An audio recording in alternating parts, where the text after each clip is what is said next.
Matty Fresh on the track up at State. And I'm bringing to you live my boys Alec and Nate. Tequila Ty, Jay, Nelly, and Zillin in the building.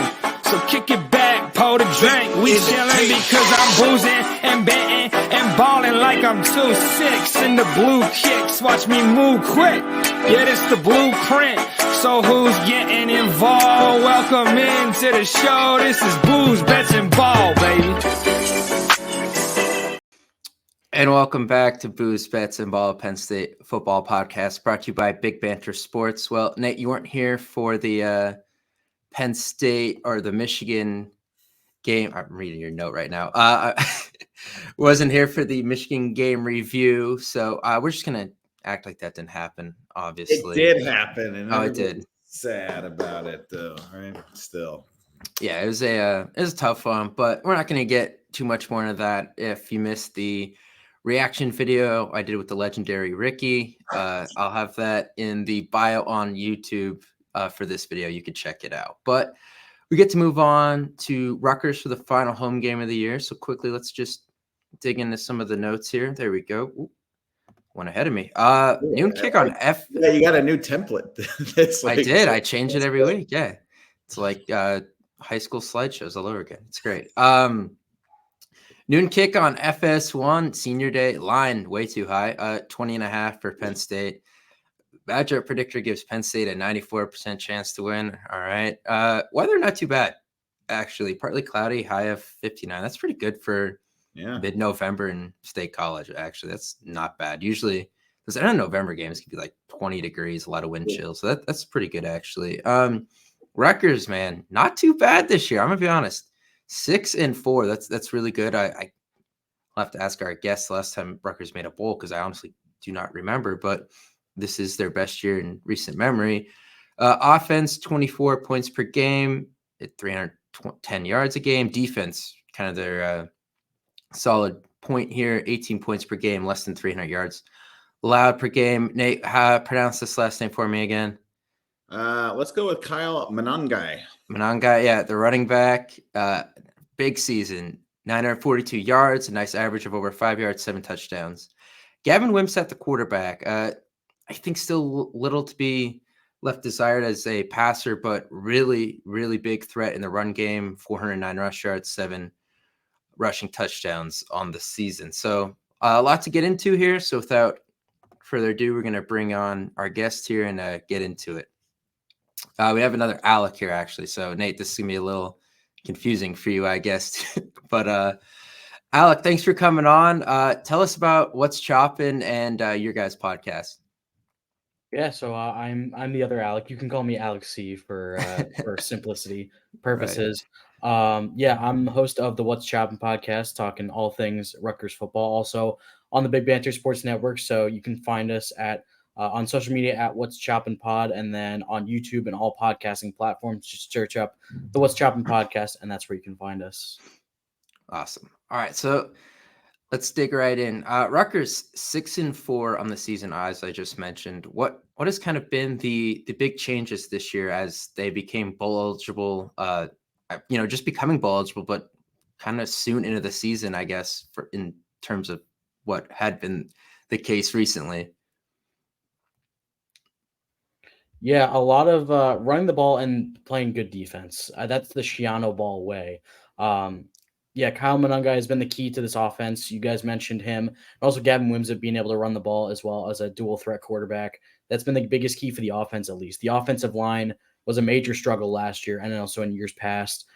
They've done a lot in terms of it's not even like, there's new personnel in there. They hired Pat Flaherty, almost a legendary offensive line coach from his time with the Giants and all over the place. And he's really transformed this unit. Like I said, not a lot of new guys, but they've played really well, really paving open holes in the run game. Like I said, Monangai has been awesome. And Gavin has improved. He still needs to improve in other ways. His accuracy leaves some to be desired, but he's improved a lot in terms of, making the throws, sometimes making the throws he needs to, making those decisions to run the ball. So that's a big point for the offense. Then on defense, it's just they've gotten better once again. They're really good against the run. They have some really good individual defenders. They got Flip Dixon from Minnesota. He's been awesome. this season. The defensive line is once again like almost 10 deep, I would say. They've been great as well. And then the linebackers have been really great as well. One guy to look out for is Mohamed Toure. He missed all of last season with a torn ACL, and he has come back with a vengeance this year. Probably been up there among the top defenders on the team this year. So, yeah, just, step-by-step improvement. Greg Schiano loves to say that they're a developmental program, and they're developing guys this year. They're really starting to reap the benefits of it. Alec, tell me a little bit. I was talking to one of my friends last night who's an Iowa insider guy, and he said that Monangai got injured last week or is injured or something. What is the outlook for him coming into the week? Yeah, he popped up on the injury report, on the availability report on Saturday as questionable, but they didn't specify what. So it was kind of like everyone started panicking. But he went through the team of warmups. He ended up playing. He didn't have his best game, but he ended up playing. And Greg Schiano always says he's going to refer to the availability report that comes out 2 hours before kickoff on Saturdays. We never really get any insight in terms of the health of anyone, which is kind of frustrating, but, it is what it is. Right. So I guess we'll have to wait and see. I'm assuming he'll probably be questionable again just because that's just kind of how these things work in terms of injuries. But I think he'll go again. Again, it's kind of frustrating when we don't really know anything, but such is life. So yeah, it's kind of tough because, Greg Schiano obviously wants to keep any competitive advantage he can get. So obviously he's not going to divulge too much information in the game plan. So I don't really know what his status is, but if I had to guess, he'll probably be the number one running back again on Saturday. Okay. Very good. Gotcha. Rutgers, going back to the offense a little bit, they have a scheme that is led by Kirk Shiraka, right? Who Penn State had for 1 year and fired. Yeah, the guy they fired for him really good, right? Maybe regrettably a little bit in 2021. So 170 rushing yards per game, 140 passing yards, and the 170 rushing yards per game is on 4 yards per attempt. So really seems like a kind of grinded out offense, which is very similar to what Penn State had in 2020. Similarly, Rutgers 31 and a little change minutes in time of possession. So talk about what makes the offense go. Obviously, Monangai is kind of the running back, but a little bit more on the scheme and what the line does effectively and things like this. Yeah. Yeah, really the scheme, a lot of it boils down to we're going to keep the ball and not give it back to you. And we're going to stay on schedule on offense through running the ball. And also, more so it's not really much of a short passing offense. It's more of an intermediate passing offense more than anything. So, the offensive line, they do a lot of inside zone.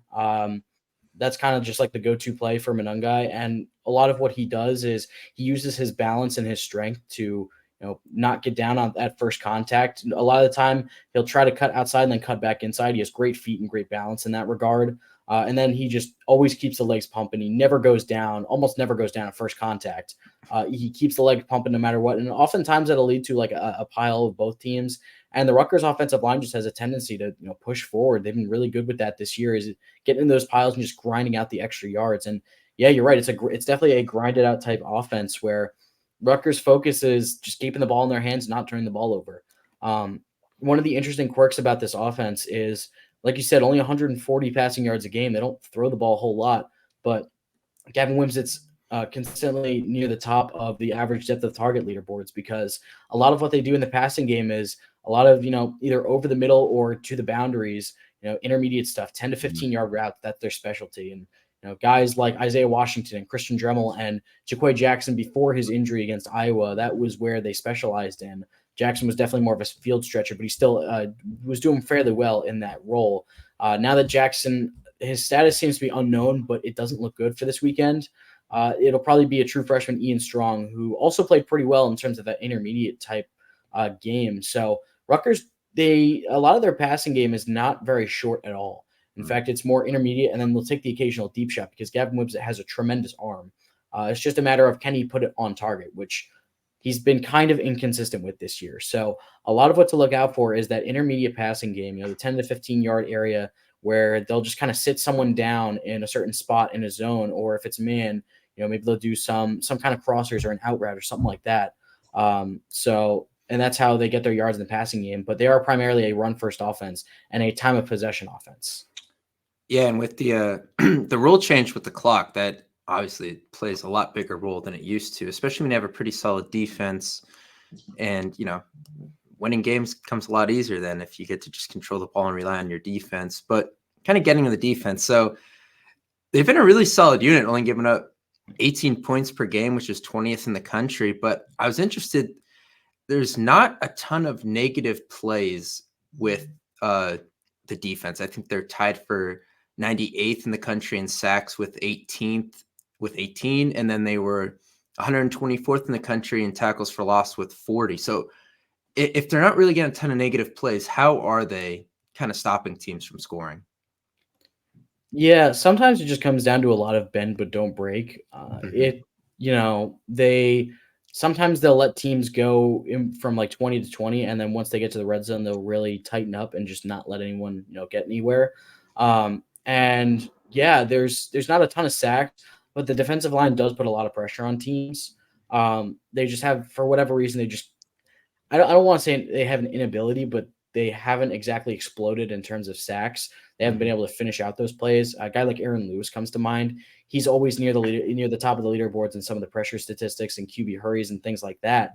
But his sack numbers are not where one would expect them to be, but he still puts a ton of pressure on the quarterback anyways.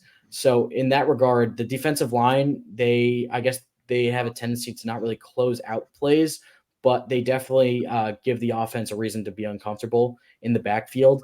And then they just kind of, they may allow yards, but they don't allow a lot of yards. Like, that sounds really dumb, but they just don't give up big plays. That's the biggest key. Against Ohio State, they gave up their first 40-yard play of the entire season last weekend.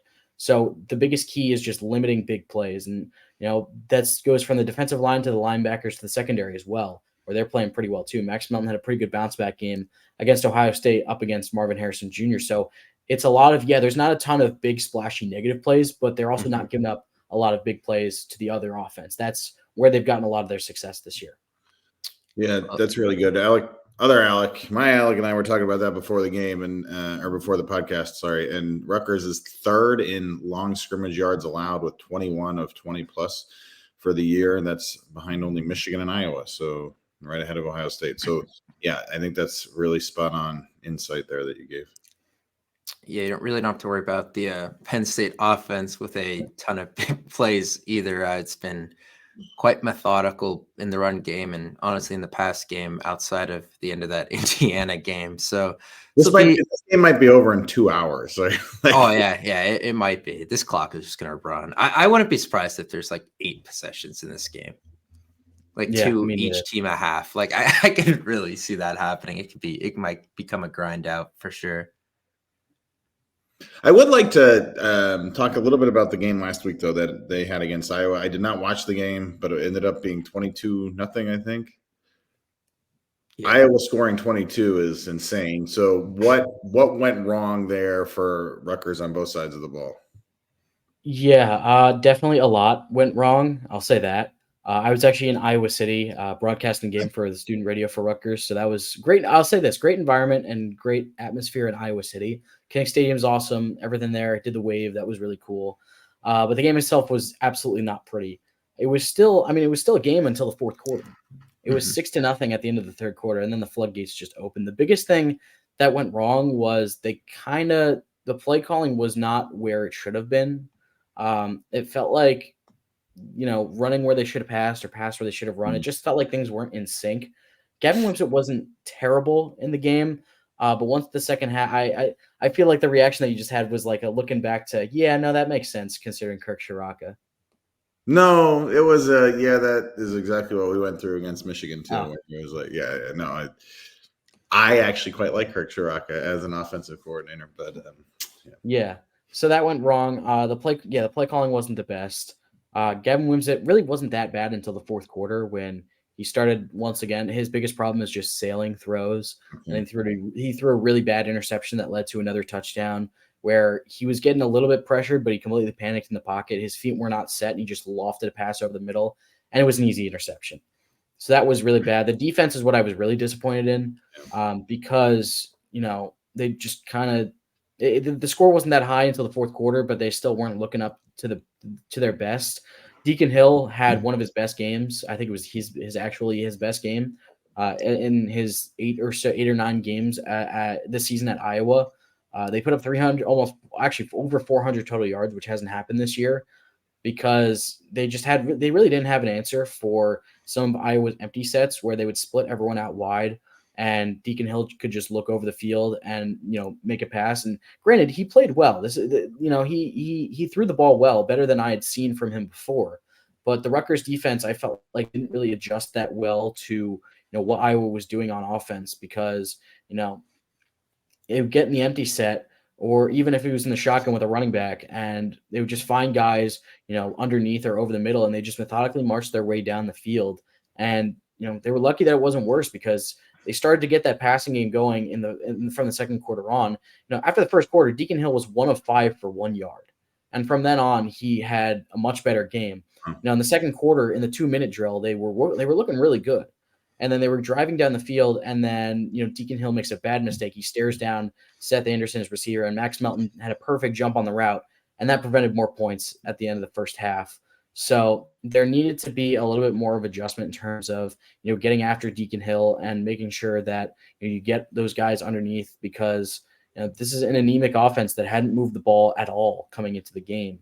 So it was definitely disappointing to see. So it seemed like they were a little bit worn down. I don't want to say worn down, but it seemed like the physicality and the energy they played with against Ohio State kind of didn't really serve over in Iowa because Iowa is also a very physical team. It seemed like they were a little bit, I will say they were a little bit worn down, not to excuse it, but that's kind of what it felt like because by the end of the third quarter, the fourth quarter, they just completely fell apart. And that's when the game really did feel like it was over.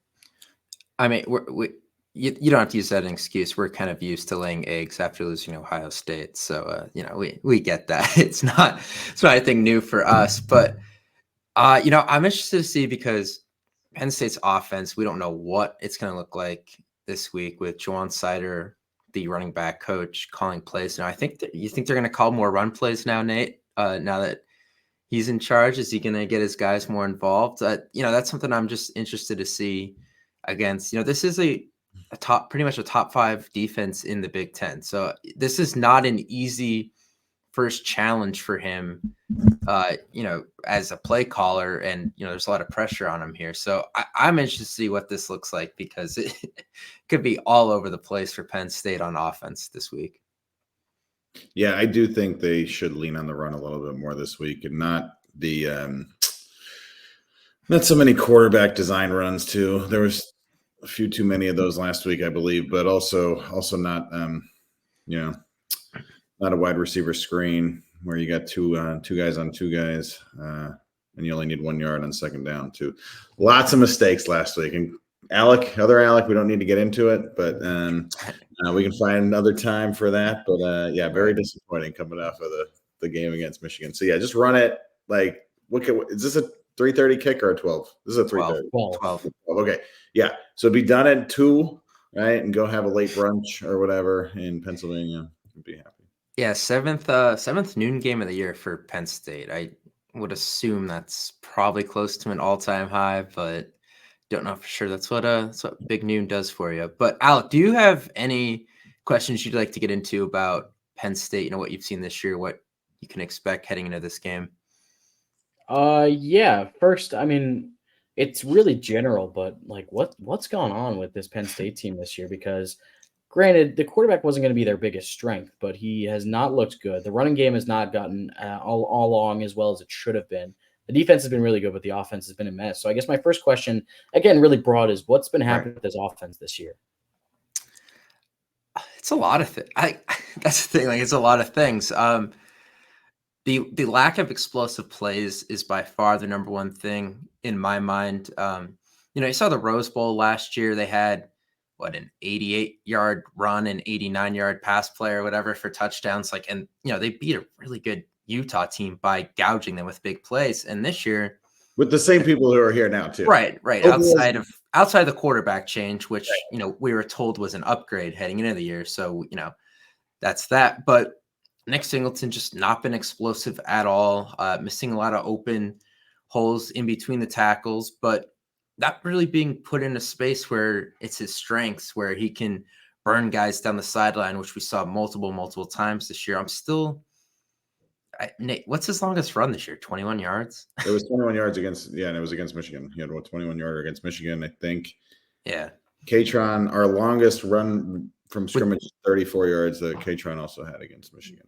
Yeah. So lack of explosive plays, especially in the run game, has been a problem. And the receiving group has just really fallen off. They lost Parker Washington last year and Mitchell Tinsley.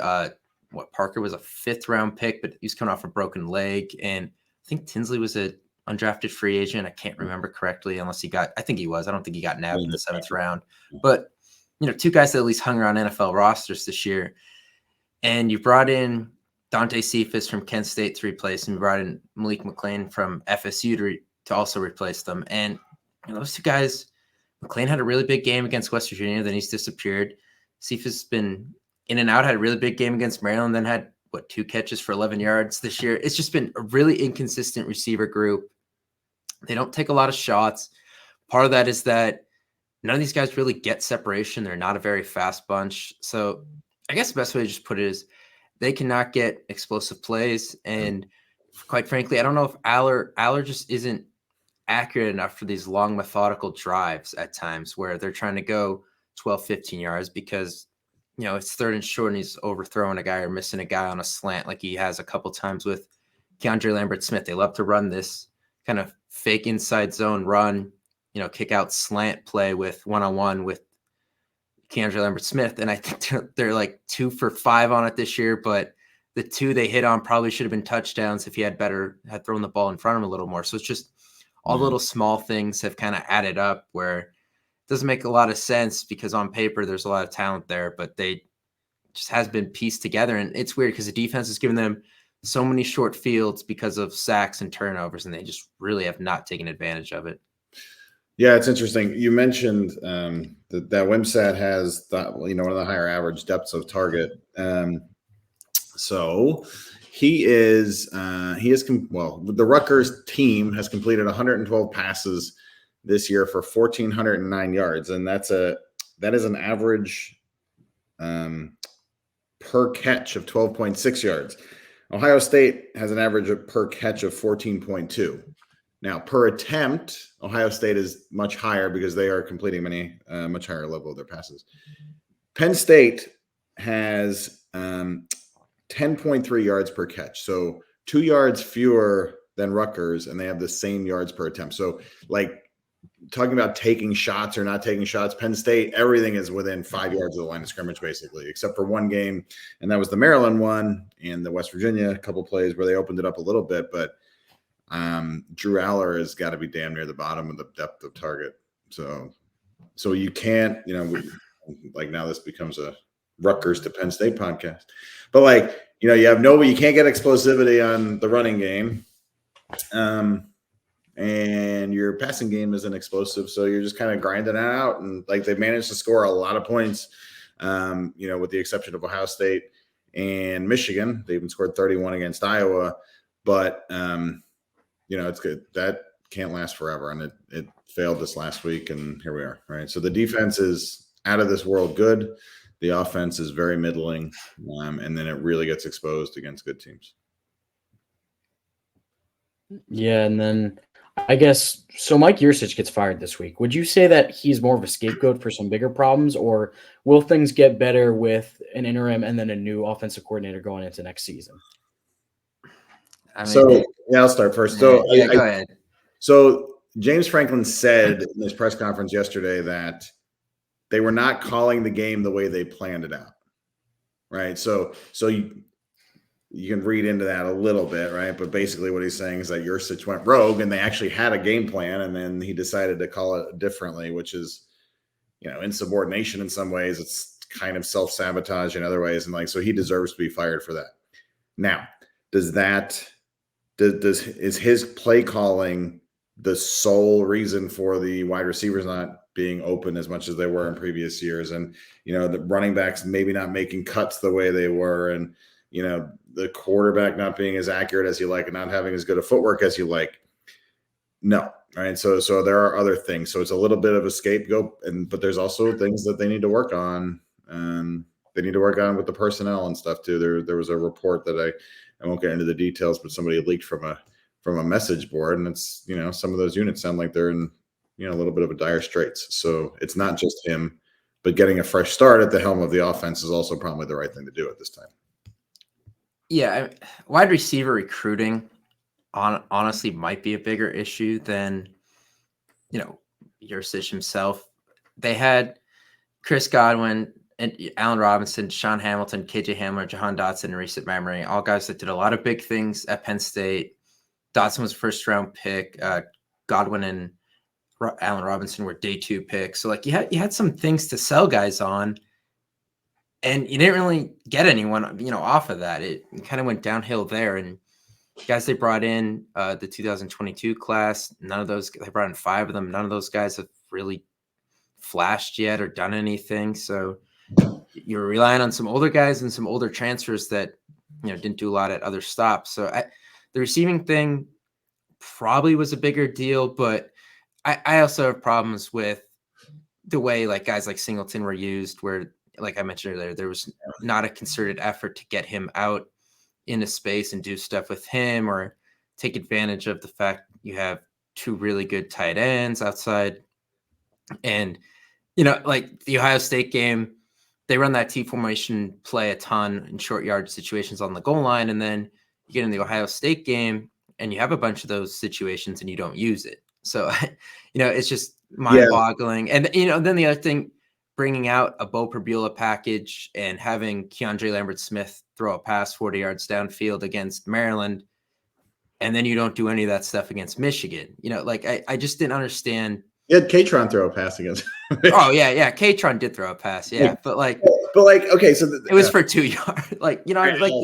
Alec, you got creative in games you could have won anyway. And then you were bland in games you needed more help in to win. It is probably the best way to put it. So this is bizarre. And I'm sure, look, I am not an expert in scheming football, but against Maryland, they scored 51 points. They ran a lot of 12 personnel. So one running back, 2 tight ends, 2 wide receivers. That was 80% of their plays against Maryland. They scored a lot of points that way. They were very successful that way. Against Michigan, they did it 10% of the time. So you had things that worked, and then you go away from that, and they you had 3 wide receivers in the field much of the game against Michigan, at least in the beginning. And why would you go away from I just don't understand, right? So it does seem very strange like that. But anyway, the defense is cool, and they are loaded with talent. Michigan won the other day when throwing 1 pass or 0 passes after 7 minutes in the second quarter. And some of that is they didn't need to, because our offense was very anemic, but also the couple of times they did pass, there was a lot of pressure on J.J. McCarthy. And I think that was, Yeah, why force a negative play or a turnover when your defense was clearly manhandling it straight up, playing the field position game is kind of, I think, what happened. So what else you got, Alec? You can Yeah, I guess next up is, so looking ahead to this weekend, where do you think Penn State has the biggest positional advantage? So I guess, Penn State's defensive line versus Rutgers offensive line in that regard. Which position do you think Penn State can dominate the most in? Go ahead, Alec. You start. Yeah, I know we brought this up at the beginning, but kind of the lack of sacks and tackles for loss for Rutgers is a thing for me, because when Drew Aller has had time is when he's been the deadliest, and those games were West Virginia, Maryland, where he pretty much did not get touched. So, I'm interested too, because I know Nate and I talked about this in a group chat earlier. Olu Fashanu, the left tackle, they really talked him into coming back to, in hopes of winning the Big Ten and making the playoff when he was, projected top 15 pick last year. Now he's a projected top 5 pick this year. I'm curious if they agree to just shut him down, for the rest of the year. They're not going to reach their goals they had in mind. So he did not play against Rutgers last year either. He was hurt. So, just to not risk injury with him and, get him on his way for his very successful future. I don't know if that's something that would actually happen. I think it's a possibility. So if that happens, Penn State's offensive line takes a little bit of a hit. So, that's something for me to look at. I look at Penn State's defensive tackles too. Penn State is technically second in the country against the run this year. I know Michigan ran it all those times in a row, but it was effective, but it wasn't gouging really until the very end of the game when the offense just had the Penn State defense on the field way too much. But I don't know how much of that is the fact that Penn State's also second in the country in sacks. And obviously in college, sacks kind of count against quarterback rushing yards, which can make your rushing defense look better than it is. So with how much Rutgers wants to run, that's something to look forward to. And Penn State struggles with dual threat quarterbacks. And Gavin Wimsatt is probably the most complete dual threat quarterback we'll see this year. Garrett Green at West Virginia was another one. So it's really on the linebackers, I think, to keep an eye on him. So Gavin Wimsatt versus Penn State linebackers, I think is an underrated battle to keep an eye on in this game. Yeah, I just looked up a little bit. Rutgers has allowed the fewest sacks and the fewest tackles for loss against in the Big Ten. So I would have, immediately pointed potentially that, like our defensive line, defensive ends being able to get pressure, but it doesn't look like they give up a lot of pressure. So now, if he's only completing 48% of his passes, is there an opportunity? Are there opportunities for the very good secondary that we have to get some interceptions and things like that? I think that's probably there. But I don't really think there's a huge advantage one way or the other. Like, I'm not going to come and say, we're going to throw the ball over Rutgers, because that's clearly hasn't happened with anybody that they've played. And Ohio State is one of those teams, and Michigan's another. So I actually think it's a pretty evenly matched game. If Rutgers won last week, I would be very, very, very concerned about this game. And probably pick us to lose. But I think, both teams coming off a loss, we have a little bit of freshness with the firing Mike Yursich too. So, maybe that actually helps them a little bit this week. And then one thing, I guess, to talk about Drew Aller, one thing that I forget who said it, but there was a working theory that someone I know had. It was that coming in, so this was during the Indiana game, was that he was terrified to make a mistake. And then once he threw that first interception against Indiana, the next week he really starts to tear it up a little bit more. Then people are thinking like, all right, he just needs to get that first mistake out of the way. No, the world's not going to fall on top of him, and he can, go be the quarterback that everyone expects him to be. But then against Michigan last week, it kind of goes back to what it was before. So where do you think his mindset is right now, since he's still, first year starting quarterback for Penn State? Yeah, I mean, I thought the same thing, honestly, with the whole That was like a whole thing, right? Like there was a lot of talk about that. Yeah, I definitely thought I saw a more confident guy in the end of the Indiana game, and then all the Maryland game after he threw that interception. I did feel like it was a weight off his shoulders. And Nate and I have discussed this.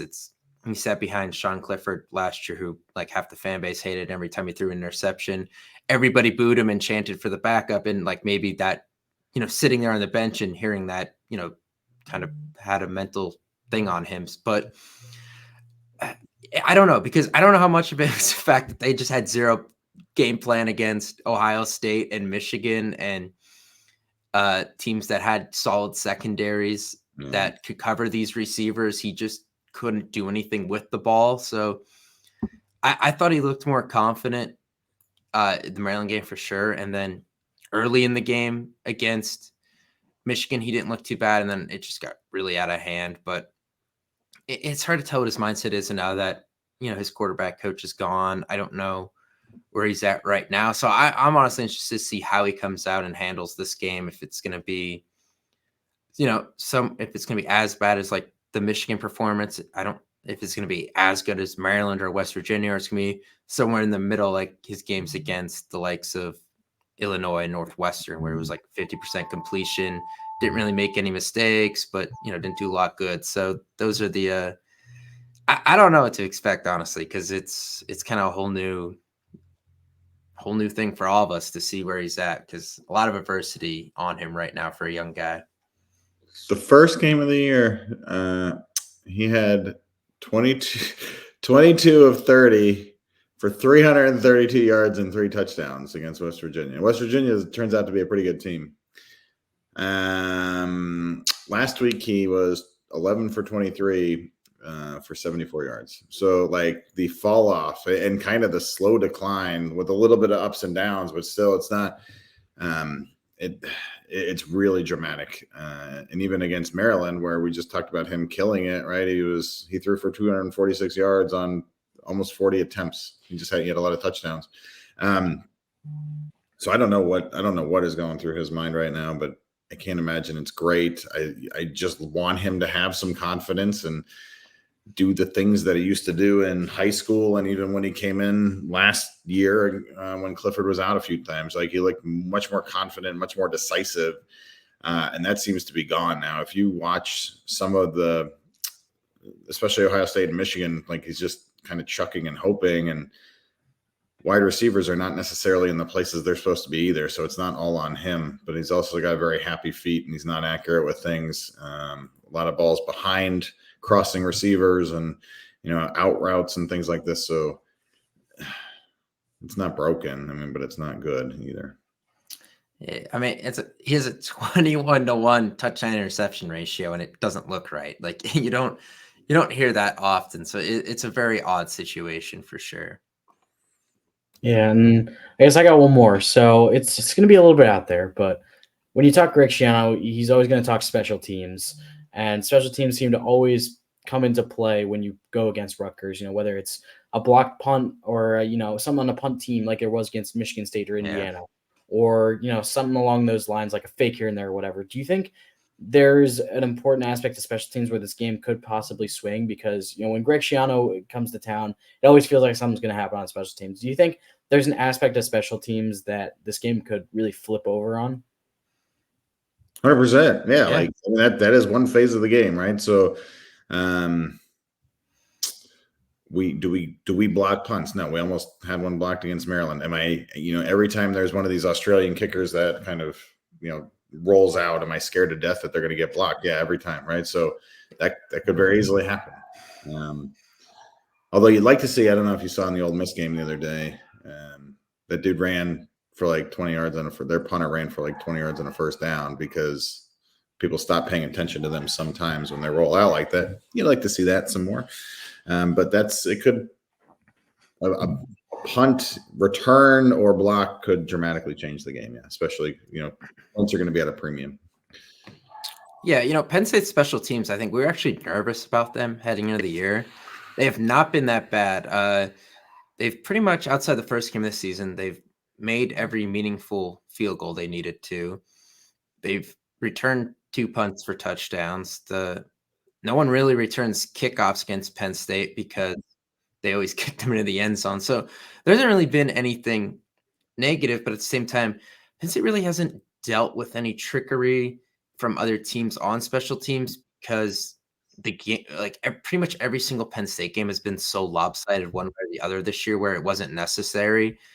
Teams were either down by 30, so what's the point? Or Ohio State and Michigan felt comfortable letting their defense out there against Penn State offense that they didn't want to risk a short field or, something catastrophic happening to give Penn State some momentum. So they haven't really been tested in that aspect. So I think Rutgers did come out firing with, something like that. It's definitely could catch Penn State off guard. But I also think the fact that they know Rutgers probably wants to come in and make a statement, they'll be a little more aware of it than, playing the likes of Michigan, who would probably shy away from that stuff just to not give Penn State any added help. Yeah. All right. Yeah.